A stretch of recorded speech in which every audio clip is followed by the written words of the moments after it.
Amanda, you're going to really love hearing from Amanda because she's going to share her story today and just maybe any other tips that you have too, Amanda.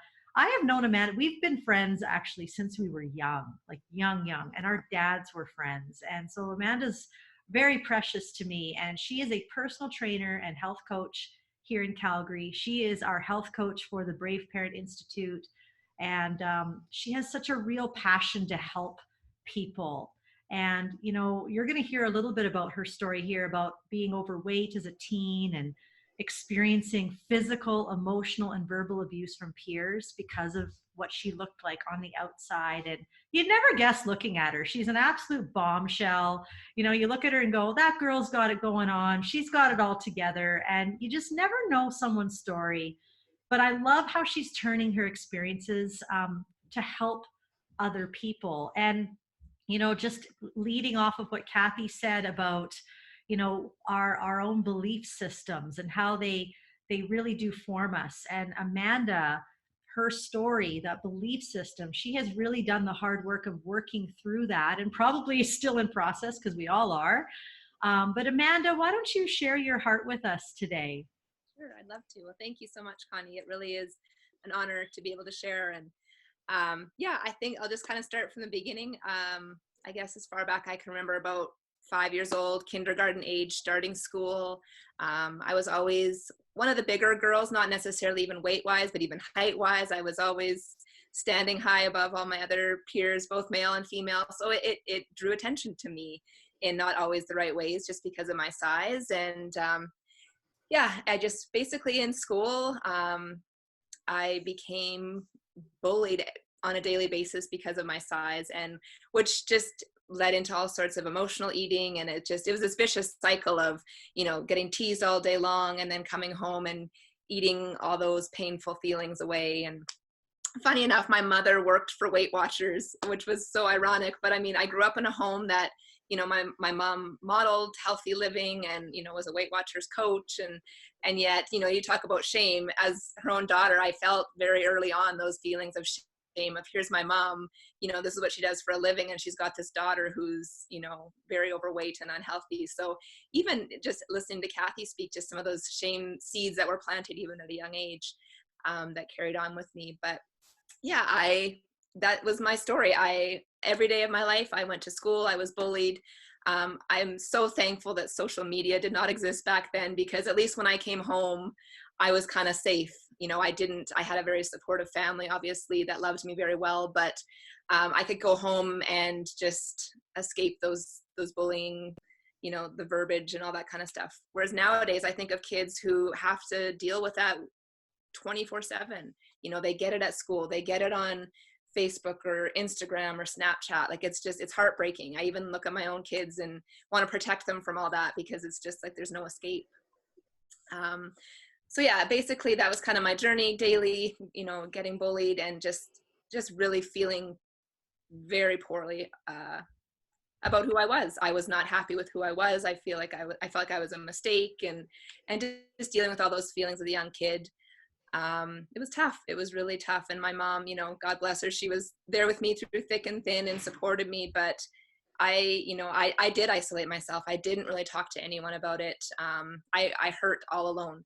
And even just preparing for today, I thought back to that, and I thought that, I mean, I didn't know any different. I was trying to just protect myself, self-preservation. And so I just turtled in this shell and was dealing with all these feelings all on my own. But I look back and think that was probably the worst thing I could have done, but I didn't know what else to do. Right. So even some of these tools that Kathy shared, you know, just little baby steps and reaching out and asking for help in the midst of our storm, you know, how beneficial that can be. So you don't have to be alone. We're not created to do life alone. So yeah, fast forward about the age of 14, 15 years old, going into high school, I had enough. I was, you know, I battled suicidal thoughts daily. I just thought, you know what, I can't deal with the bullying and the abuse. I'm better off not being here. And so, I mean, it was a struggle just walking out, you know, those suicidal thoughts and what not to do with them. And it was tough. It was really tough. Again, my mom was my saving grace through all that. But I thought, you know what, I was 14 going into high school. I thought, I'm not going to allow these people power over my life anymore. I do deserve to live, and I'm going to get healthy. And so I started this journey all on my own. I remember my mom bought me this little rebounder trampoline and Oprah's Make a Connection book with Bob Greene, and the journal, and away I went. Those are my 3 tools. And I just started, I would go down in our basement of our home every morning, before school or after school, whenever I found time. And I started the slow journey to health, and it wasn't instantaneous. It took me about a year of, finding discipline, which I look back, I've got a 14-year-old son, and I'm thinking, how on earth was I disciplined to do that? Like, I look at my son, I'm like, he's not disciplined to like put a pair of socks in a laundry hamper, let alone, tackle this journey to health. So I was like, kudos to me, actually. The fact that I found discipline at 14 years of age. Yeah, that's almost unheard of. But it's possible.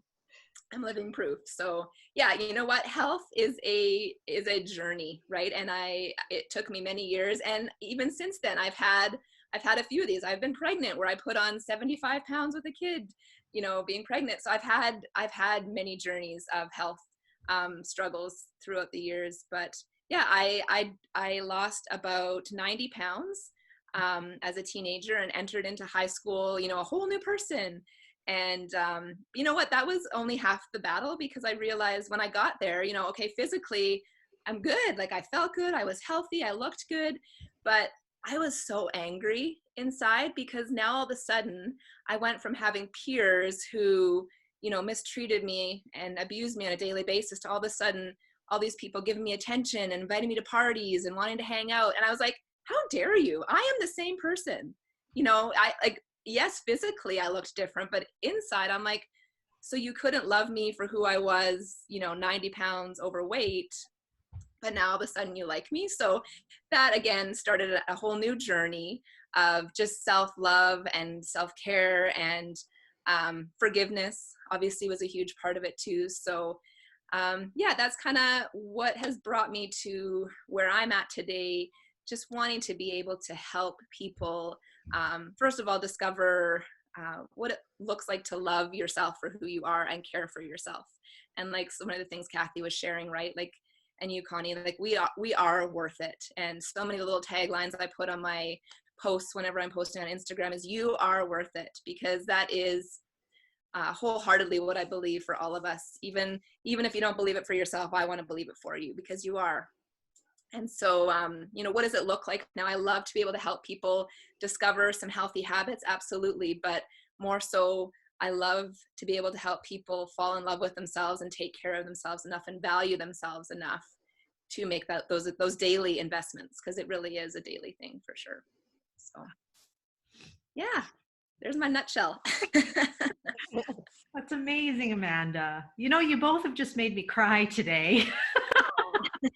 I am so moved by your story, Amanda, and how it fits so well with what Kathy was saying and leading us in our journey, and coming to that place of being okay with uncertainty and shame, and just walking ourselves through it, but also walking one another. And I just feel right now to say to everyone here, I didn't think of doing these webinars and doing these things for parents because I thought it would be a good way to spend my time.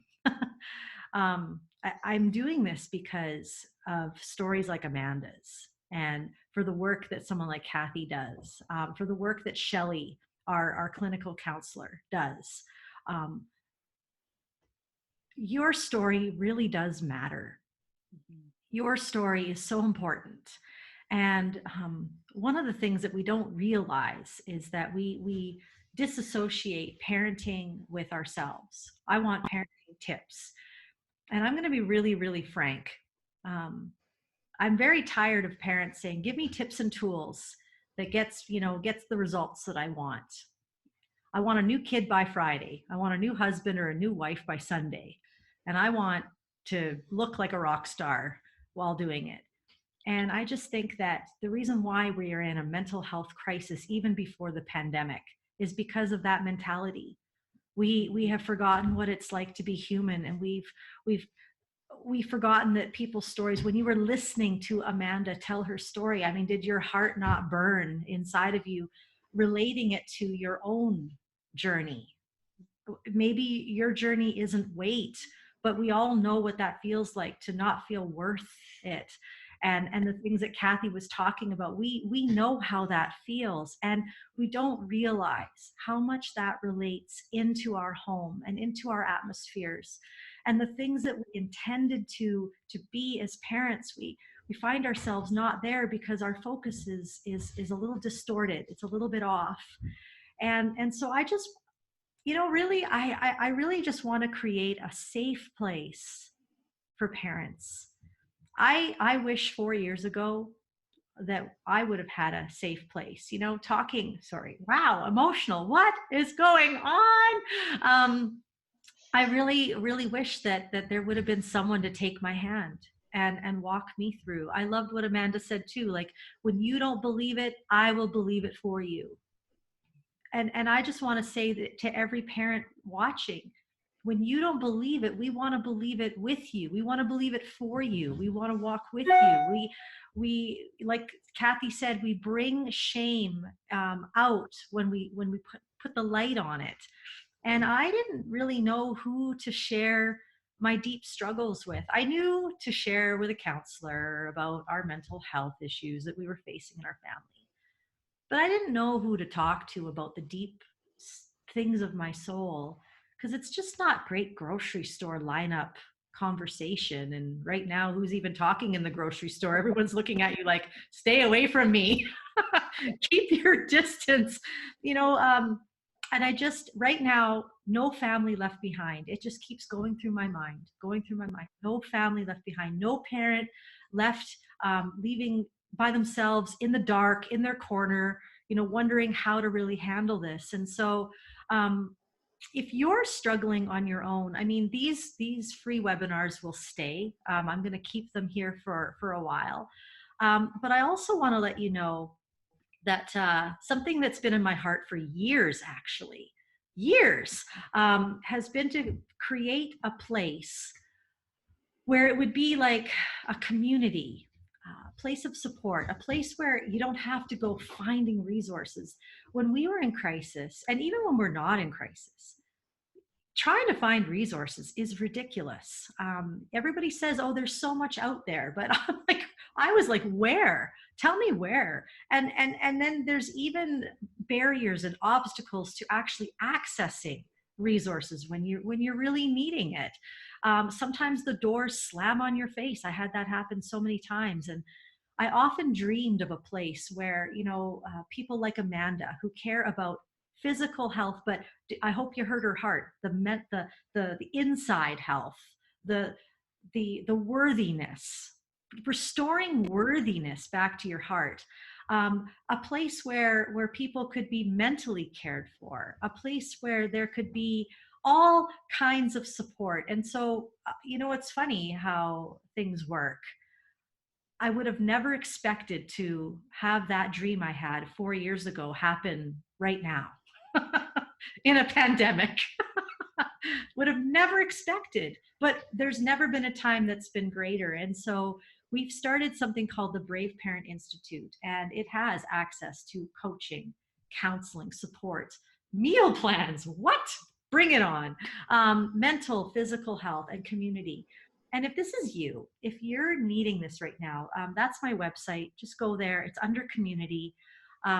Right now, we're just giving this away for nothing, because we just want to help people. And this is really my heart, is to come alongside parents right now.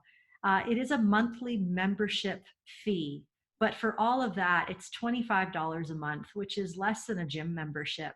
And actually, Amanda and I are going to be doing fitness workouts. You'll even have a gym membership in there. But it's just a really wonderful way to be connected and have people, coaches. We have 3 other coaches other than Amanda and myself who are on there to walk you home. A clinical counselor, Shelly's on the call. She's going to be on here next week. She is wonderful. She's worked a lot with addiction and family trauma and suicide prevention. She's a wonderful soul, a lot like Kathy, just very understanding and sweet. And Kathy, you're here. I would love to continue to rely on you as a support if we could. If there's any families on the other side of Canada, because you never know, we just need to really rally together right now. Coming into week 8, they say that the beginning of our mental health, the aftermath mentally, we haven't even seen it yet.